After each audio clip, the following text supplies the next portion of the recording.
ঠিক হয়েছে।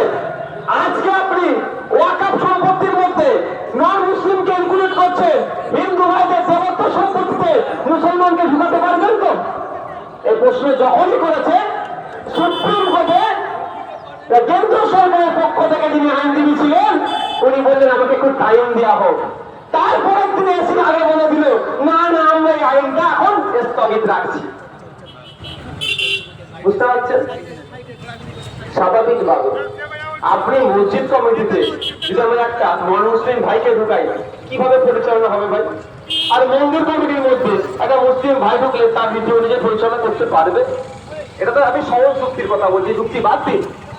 যে মন্দির কমিটিতে আমার হিন্দু ভাইরা আছেন সেখানে এমন আইন করা আছে, তারা তৈরি করে রেখেছে যে হিন্দু ভাইকে থাকতে হবে, হিন্দু থাকতে থাকতে যদি তার ধর্ম তিনি পরিবর্তন করে যায় বা চেঞ্জ করে দেয় বা হিন্দু থেকে তিনি ত্যাগ করে যায় সাথে সাথে এই সেই পথ থেকে তিনি সরে গেলেন।